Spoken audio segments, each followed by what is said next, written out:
Kota Sidoarjo, Jawa Timur tahun 2015 pernah menyimpan sebuah kisah menyedihkan yang semuanya bermula dari sebuah warnet yang terdapat di Kecamatan Waru. Warnet tersebut pernah menjadi bahan perbincangan hangat di kalangan warga setempat atau mungkin warga-warga dari luar daerah. Betapa tidak, salah seorang operator di warnet tersebut disebut-sebut terlibat dalam sebuah kasus kejahatan yang sungguh sangat amat tidak pernah disangka dan diduga sebelumnya.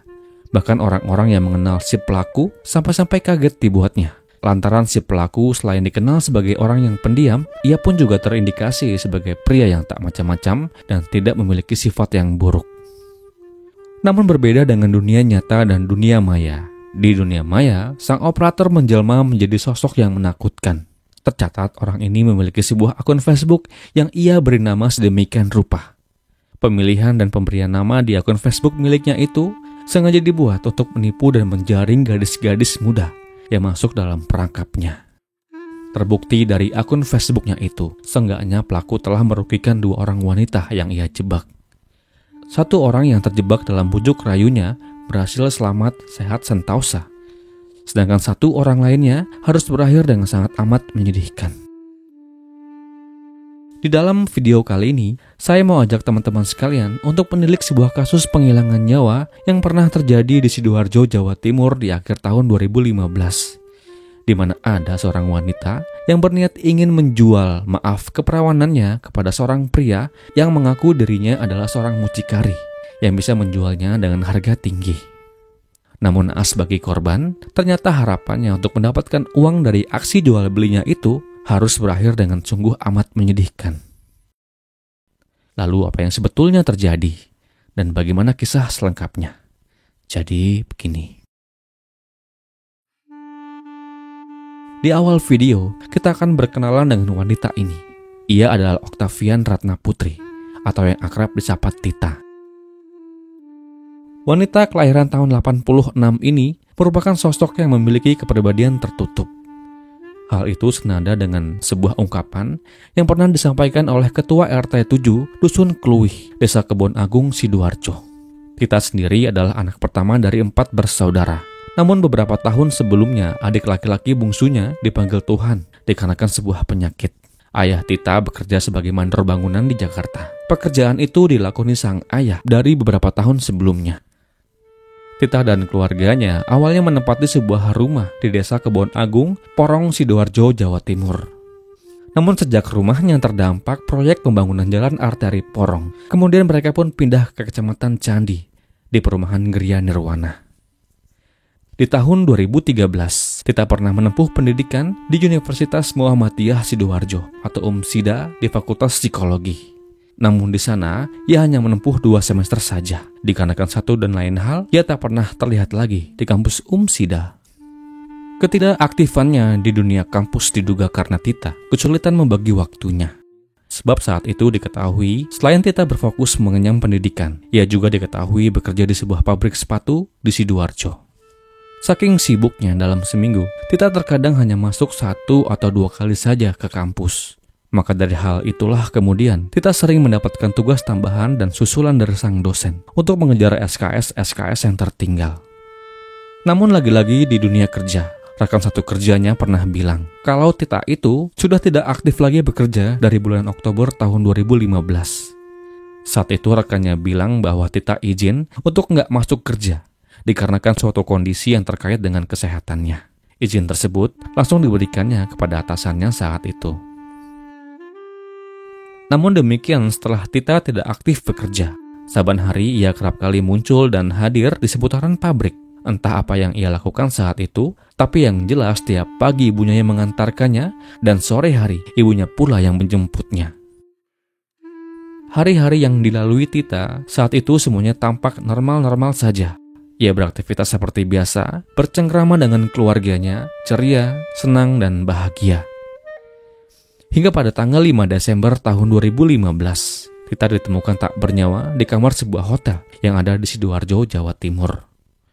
Tepatnya di kamar 216, tubuhnya tergeletak, kepalanya terselimuti dan tak berbusana. Petugas housekeeping hotel lah yang pertama kali menemukan tubuhnya. Temuan tersebut segera ia laporkan kepada pihak keamanan hotel, yang selanjutnya diteruskan kepada pihak kepolisian. Tak lama setelah laporan tersebut diterima, petugas dari Polres Sidoarjo segera datang dan melakukan olah TKP. Dari hasil olah TKP, petugas berhasil mengantongi beberapa barang bukti, seperti isi tas korban, puntung rokok, potongan helai rambut, dan lain sebagainya. Investigasi yang dilakukan oleh petugas sempat pula menyasar rekaman CCTV hotel.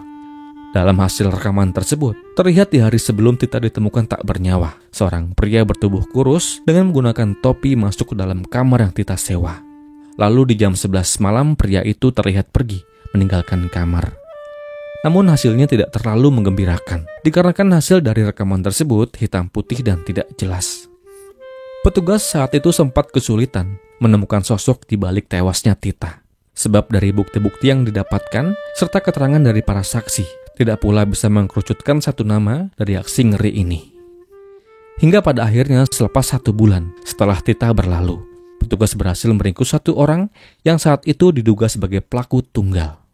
Saat itu polisi melakukan pelacakan dari media sosial milik korban guna menangkap si otak kejahatan. Petugas berhasil meretas akun Facebook Tita, dan di dalam kolom percakapan, petugas menemukan chat Tita dengan sebuah akun yang bernama Germo Surabaya. Dan dari serangkaian percakapan yang Tita lakukan, bukan saja berhasil melacak si pelaku, juga hal tersebut berisikan sebuah rahasia kehidupan gelap yang Tita jalani selama ini. Apa yang sebetulnya terjadi? Jadi begini. Eben Hezar Kasihu, atau yang akrab sapa Eben, adalah seorang pria beristri yang menempati sebuah rumah yang berada di Jalan Anggrek 71, Desa Koreksari, Kecamatan Waru, Sidoarjo, Jawa Timur. Pria kelahiran tahun 89 ini adalah seorang pria yang bekerja sebagai operator warnet yang berada tak jauh dari tempat di mana ia tinggal. Entah dari kapan Eben menggeluti profesi itu, namun yang pasti, Eben adalah salah satu operator warnet yang dipercaya oleh pemiliknya untuk menjaga dan memberikan pelayanan di tempat tersebut. Sebagaimana yang telah saya sedikit singgung di awal video, Eben memiliki 2 dunia yang ia jalani secara bersamaan, dunia nyata dan dunia maya. Sepertinya Eben paham betul bahwa dunia maya adalah dunia di mana ia bisa menjadi orang lain sepenuhnya. Ia memanfaatkan kerimbaan dunia maya untuk memuaskan hasrat-hasrat terpendamnya. Sepak terjang perjalanan di dunia maya yang Eben lalui, Eben memiliki sebuah akun Facebook yang ia beri nama Germo Surabaya. Tujuannya jelas, Eben berniat menggunakan akun itu untuk menggait ABG-ABG atau siapa saja wanita yang mungkin saja tertarik untuk ia ajak berkencan. Pernah suatu ketika, yang tak disebutkan kapan terjadinya, melalui akun Germo Surabaya miliknya, ia pernah meniduri seorang siswi SMA di Surabaya. Korban yang Eben tipu itu awalnya tertarik dengan bujuk rayu Eben yang katanya adalah seorang mucikari yang bisa menjualnya kepada seseorang dengan harga yang cukup tinggi.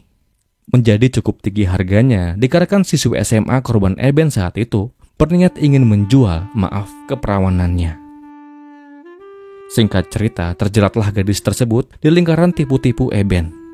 Mereka saling bertemu, bercinta, dan terakhir si gadis hanya menerima upah sebesar 200.000 saja. Awalnya si gadis tak terima, ia marah jika hanya dibayar 200.000 saja. Dikarenakan harga tersebut sangat jauh di bawah harga perjanjian yang saat itu telah disepakati sebelumnya. Si gadis ngotot dan mengancam melaporkannya ke polisi. Namun dikarenakan Eben pintar bersilat lidah, si gadis pun pasrah. Uang diterima dan Eben menang banyak. Namun cara kayak gitu gak berhasil ia terapkan kepada Tita. Bulan November tahun 2015, akun Germo Surabaya yang Eben kelola tiba-tiba mendapatkan notifikasi percakapan dari seseorang. Orang tersebut tak lain dan tak bukan adalah Tita sendiri. Dari percakapan yang telah mereka lakukan, Eben mengetahui jika Tita saat itu sedang membutuhkan uang. Mendengar dan mengetahui bahwa lawan chatnya Tita sedang membutuhkan uang, Eben yakin bahwa saat itu umpannya sedang akan dilahap oleh seekor ikan yang sedang ia tunggu-tunggu. Kembali Eben saat itu mengatakan bahwa dirinya adalah seorang mucikari yang sudah biasa menampung dan membina PSK-PSK. Dan ia pun juga mengatakan bahwa ia bisa menjualnya dengan harga yang tinggi. Mendengar hal tersebut, Tita kemudian tergugah hatinya untuk menjual keperawanannya kepada akun Germo Surabaya kelolaan Eben. Saat itu Tita membandrol keperawanannya seharga 20 juta kepadanya. Eben yang mengetahui besaran angka yang Tita bandrol tanpa berlama-lama diboronglah semuanya yang Tita jual saat itu. Tak lama chat pun berakhir setelah keduanya deal dengan harga dan tempat di mana mereka akan melakukan transaksi. Hari naas itu adalah hari Jumat, tanggal 4 Desember tahun 2015. Tita yang telah bersiap, bergegaslah ia menuju sebuah hotel yang ada di Sidoarjo. Tita kemudian mendatangi hotel yang terjanji dan melakukan check-in. Saat itu ia mendapatkan nomor kamar 216. Setelah membayar uang sewa kamar hotel sebesar Rp500.000, Tita pun segera bergegas menuju kamar yang telah ia book. Sementara itu, Eben juga tengah bersiap-siap untuk bertemu dengan Tita. Ia naiki angkot dan ia pun turun di seberang sebuah hotel di kawasan Jalan Pahlawan, Sidoarjo, Jawa Timur. Tanpa ragu langkahnya ia bawa masuk ke dalam lobi hotel dan segera menuju kamar 216, tempat di mana Tita telah menunggu sedari tadi. Di depan pintu kamar 216, Eben hentikan langkahnya. Sembari membereskan posisi topinya yang kala itu ia pakai, ia ketuk pintu itu 1 kali. Ketukan pertama, Eben tak mendapatkan respon. Di ketukan kedua, Eben lakukan sambil memanggil-manggil nama Tita. Tak lama pintu pun terbuka dan Tita mempersilahkan Eben untuk masuk. Pertemuan itu adalah pertemuan yang pertama bagi Eben dan Tita. Dan untuk mencairkan suasana, Eben dan Tita saling berbincang-bincang sebelum acara puncak itu dimulai. Dalam bincang-bincang hangat yang terjadi di dalam kamar, Eben kemudian berkata jujur kepada Tita. Ia mengatakan bahwa ia bukanlah Germo sebagaimana status atau namanya yang terbubuh di akun Facebooknya. Dan Eben juga mengaku bahwa dirinya tidak membawa uang 20 juta seperti yang menjadi kesepakatan bersama sebelumnya. Saat itu dengan lugas Eben pun mengatakan, "Saya hanya bawa uang 250.000 saja. Itu juga yang 50.000 saya pakai untuk ongkos ke sini naik angkot." Mendengar hal itu murkalah Tita. Ia tak terima, ia merasa ditipu oleh Eben. Bahkan Tita juga mengancam akan melaporkan Eben kepada pihak yang berwenang atas aksi tipu-tipunya. Namun reaksi Eben kala itu tetap tenang dan bisa menangkal segala amarah yang Tita layangkan saat itu. Setelah berhasil menguasai situasi dan membuat kondisi amarah Tita mereda, terjadilah tawar-menawar tarif saat itu. Dikarenakan pembayaran cash keras 20 juta sepertinya tak akan terwujud, maka saat itu Tita menawarkan opsi angsuran untuk melunasi tarifnya. Ia minta Rp500.000 dibayarkan tiap bulannya untuk pembayaran cicilan tarifnya. Namun tetap Eben keberatan. Ia tak mampu jika harus membayar sebesar itu tiap bulan. Saat itu Eben mengatakan bahwa ia hanya bisa mengangsur Rp100.000 saja dalam setiap bulan. Mendengar janji dan perkataan yang Eben sampaikan, tergeraklah hati Tita untuk menerima tawaran yang Eben berikan. Singkatnya, terjadilah hubungan badan di antara mereka. Selepas hubungan badan itu tuntas, keduanya kemudian saling bercengkrama di atas tempat tidur. Di tengah-tengah perbincangan itu, Tita kembali mengungkit dan meminta Eben untuk membayarkan tarif jasanya yang ia cicil Rp500.000 per bulan. Namun Eben tetap tidak mau untuk mencicil sebesar yang dimintakan oleh Tita. Eben mampunya cuma Rp100.000 saja. Dan terjadilah kembali perdebatan terkait tarif jasa yang ternyata belum deal tersebut. Tita seketika kembali murka dan marah-marah kepada Eben, serta terus mengancam untuk melaporkannya kepada pihak yang berwenang. Mengetahui bahwa dirinya terus saja diancam dan ingin dilaporkan, seketika Eben pun kesal, dan ia pun tak tahan. Dan dari hal inilah muncullah niat Eben untuk menghabisi Tita. Rencana untuk menghilangkan nyawa Tita tak langsung ia lakukan saat itu juga. Eben lebih memilih untuk mencari momen yang pas untuk melakukannya. Momen yang pas menurut Eben adalah ketika Tita lebih tenang dan bisa diajak kembali berbicara pelan-pelan. Maka daripada itu, Eben kemudian mencoba kembali untuk meredakan gejolak emosi Tita yang kala itu meluap-luap. Singkatnya, usaha Eben untuk membuat Tita lebih tenang berhasil. Tita kembali tenang dan mau diajak untuk berbicara. Bujuk rayu dan bualan Eben yang ia lontarkan turut pula berhasil membuat Tita akhirnya kembali berdekatan dan saling bercengkrama satu sama lain. Di tengah-tengah keakraban yang sedang terjadi, tiba-tiba tangan kanan Eben secara perlahan leher Tita. Cengkraman itu awalnya lembut, lama-lama berubah menjadi cengkraman sekuat tenaga. Sekuat tenaga Eben kerahkan saat itu untuk menghambat jalur nafas Tita. Sementara itu, Tita yang mendapatkan serangan mendadak tidak pula sempat melakukan perlawanan. 5 menit Eben cegat jalur nafas Tita. Tita pun lemas dan tak berdaya. Di tengah kondisi Tita yang tak sadarkan diri, Eben kemudian menyumpalkan kain spray ke dalam mulut Tita secara paksa. Tujuannya agar semakin jalur nafasnya terhenti. Dan tak lama kemudian, jantung Tita pun berhenti berdetak, dan dia pun pergi menghadapnya. Saya ucapkan duka yang mendalam. Setelah berhasil dengan misinya, Eben segera berbusana dan meninggalkan tubuh Tita yang tak bernyawa itu di atas kasur dengan sumpalan kain di mulutnya. Sebelum ia benar-benar pergi meninggalkan kamar 216 itu, Eben sempat mengambil 2 buah handphone, 1 powerbank, dan jam tangan milik Tita. Segera ia buka pintu dan dengan berjalan santai, ia telusuri lorong hotel, lobi hotel, hingga ia sampai di persimpangan jalan. Di Jalan Pahlawan kembali ia gunakan angkutan umum untuk pulang ke rumahnya. Barang-barang milik Tita kemudian ia jual di Plaza Marina, Surabaya. Dari penjualan 2 buah handphone dan 1 buah powerbank, ia mendapatkan uang sebesar 1,3 juta rupiah. Uang itu ia pakai untuk kebutuhan hari-harinya. Tuntaslah misinya.